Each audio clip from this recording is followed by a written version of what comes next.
Bonjour à toutes et à tous. Aujourd'hui nous nous retrouvons pour réaliser une marmite espagnole avec le cookéo.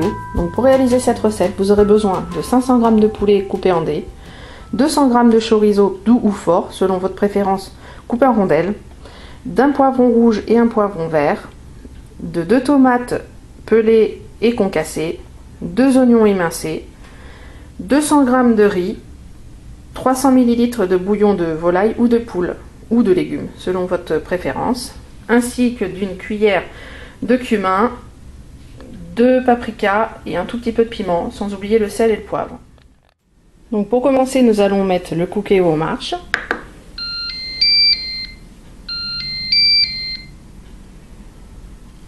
Et nous allons sélectionner la fonction manuelle. Cuisson classique et le mode doré.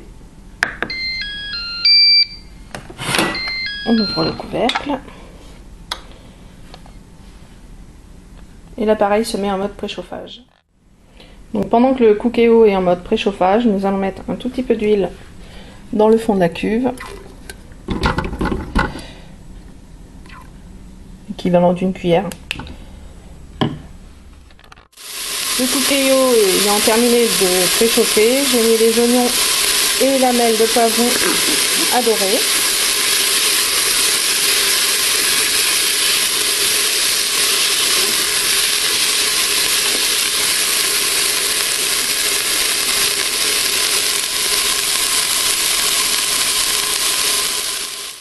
Voilà, donc 2 minutes se sont écoulées, je viens de rajouter les blancs de poulet. Je vais laisser dorer encore 2 minutes. Donc voilà, après avoir fait dorer 2 minutes, je viens de rajouter les tomates et le chorizo. Je vais laisser encore dorer 2 petites minutes.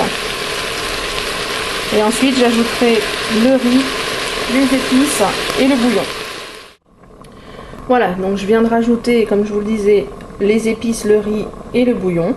Donc maintenant nous allons pouvoir passer en mode cuisson rapide ou cuisson sous pression. Donc pour faire ça, vous quittez le mode doré, vous mettez cuisson sous pression. Donc vous sélectionnez 10 minutes, vous validez avec OK, départ immédiat. Vous allez pouvoir fermer le couvercle de la cuve. Le cookéo va se remettre en mode préchauffage et cuire sous pression 10 minutes. Donc j'espère que cette recette vous aura plu et je vous donne rendez-vous bientôt pour une nouvelle recette. Et je vous donne rendez-vous également aussi sur mon blog recettes, trucs et astuces d'une maman au foyer.overblog.com. Je vous mettrai toutes les informations et la liste des ingrédients pour réaliser cette recette en barre d'infos. À bientôt!